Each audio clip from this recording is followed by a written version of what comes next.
নমস্কার, কেমন আছেন সবাই? রিমিস ব্লগে আপনাদের সকলকে স্বাগত জানাই। আজকে সোমবার, সকাল এখন 7:15। যদিও আমার অনেক পুরনো অভ্যাস সকাল তাড়াতাড়ি ওঠা, তাও যেন আজকে কেমন দেরি হয়ে গেছে। তো সকালবেলা উঠেই আমি চলে এসেছিলাম একটু গাছেদের কাছে। আর দেখুন আমার গোলাপ গাছে কি সুন্দর একটা গোলাপ ফুল ফুটেছে, তাই না? তো তারপরে ওয়েদারটা আপনাদের সাথে একটু শেয়ার করলাম। আজকের ওয়েদারটা ঠিক ছিল এরকম, কিছু জায়গায় মেঘ করেছিল, আবার কিছু জায়গায় ফর্সা আকাশ ছিল। তো তারপরে আমি চলে গিয়েছিলাম 8টা সাড়ে 8টার দিকে একটু বেথরডাউরি, কারণ আমার একটু কাজ ছিল। তো সেই মতো আমি কাজটা সেরে নিয়ে বাড়ির উদ্দেশ্যে রওনা করেছিলাম। তখন 1:45 বাজে। তো বেশ খানিকটা সময় ছিলাম বেতডাউরিতে। তো নামার পর ট্রেনটাকে একটু বাই বাই করে দিয়ে আমি টোটোতে উঠে পড়েছিলাম বাড়ির উদ্দেশ্যে।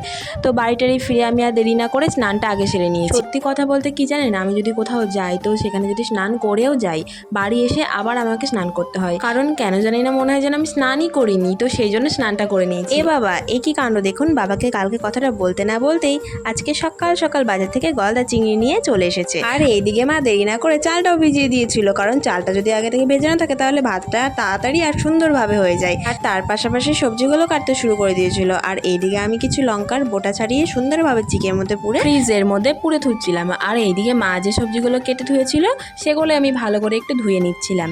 ধুয়ে টুয়ে একটা থালার মধ্যে ভালো করে সাজিয়ে রেখে দিচ্ছিলাম। আসলে ঘরের মধ্যেই ধুচ্ছিলাম, কারণ বাইরে না প্রচণ্ড রৌদ্র ছিল, যেন কলপাড়ে আর যেতে পারিনি। ঘরে বসে একটা গামলার মধ্যে জল নিয়ে ভালো করে ধুয়ে নিচ্ছিলাম। তো সমস্ত সবজিগুলো ধুয়ে নেওয়ার পর আমি রান্নাঘরে নিয়ে চলে গিয়েছিলাম রান্নার জন্য। চলুন, বেলা তো অনেক হলো, এবার ভাতটা বসিয়ে দেওয়া যাক। তো সে মতো মা চালটাও ধুয়ে নিচ্ছিল। আর আমাদের চালটা আগে থেকে একটু ভেজানো ছিল, ভেজানো থাকলে না ভাতটা সুন্দর হয় বেশ। তো তারপরে রোদ্রের জন্য আমি সাইকেলটা ধুয়ে আসছিলাম। অনেকক্ষণ ধরে রোদ বুয়েছে সাইকেলটা। আর বেলা যেহেতু অনেকটা গড়িয়ে গেছে, তো সেই জন্য আর লেট না করে আমি মশলাটা করতে বসে পড়েছি। কথা বলতে বলতে দেখুন আমার মশলাটাও করা হয়ে গেছে। তারপর একটু ঘরে চলে গিয়েছিলাম হাওয়া খাওয়ার জন্য। আর ঘরে গিয়ে দেখি যে কারেন্টই নেই, আর আমি গরমে হাওয়া খেতেই থাকছি হাত দিয়ে। তো আর পিছনে দেখছেন এই যে পেন্টিংটা, এটা হচ্ছে আমি নিজের হাতে করেছি। এটা কি দিয়ে করেছি বলুন তো? আর্ট পেপার দিয়ে ভালো করে সাইজ করে কেটে তারপরে দেয়ালে ভালো করে সেট করে নিয়েছি। তো বিছানা টিছানা ভালো করে সমান করে ঝেড়ে টেরে নিয়ে আমি একটু রান্নাঘরে চলে গিয়েছিলাম যে রান্নাটা কত দূর হয়েছে সেটা দেখার জন্য। তো চলুন আপনাদেরকেও একটু দেখাই যে রান্নাটা কত দূর এগিয়েছে।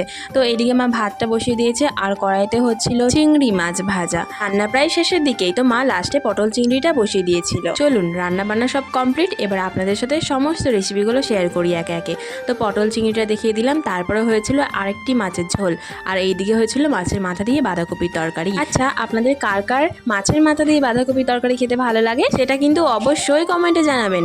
আর এই ছিল আজকের রেসিপি। তো এইবার আমি দেরি না করে ভাতটা খেতে বসে পড়েছিলাম। আসলে বাবাকেও ভাত দিয়ে দিয়েছে মা, এবার মাও নিয়ে নিয়েছে, এবার আমি বসে পড়েছি। তো আমি নিয়ে নিয়েছিলাম একটু পনিরের তরকারি, যেটা আমাকে বড় মা দিয়েছিল। নিয়েছিলাম একটু বাঁধাকপির তরকারি আর পটল চিংড়ি, আর একটু লেবু আর একটু লবণ, ব্যাস এই ছিল আজকের খাওয়া দাওয়া। তো আমার ভিডিওটা আজকের জন্য এতটাই। সবার ভালো লাগলে একটু লাইক কমেন্ট করে আমার পাশে থাকবেন। আর সবাই ভালো থাকবেন, সুস্থ থাকবেন, আর নিজেদের খেয়াল রাখবেন। আর আমার ভিডিওটা শেষ পর্যন্ত দেখার জন্য সকলকে ধন্যবাদ জানাই। দেখা হচ্ছে পরবর্তী ভিডিওতে। টাটা।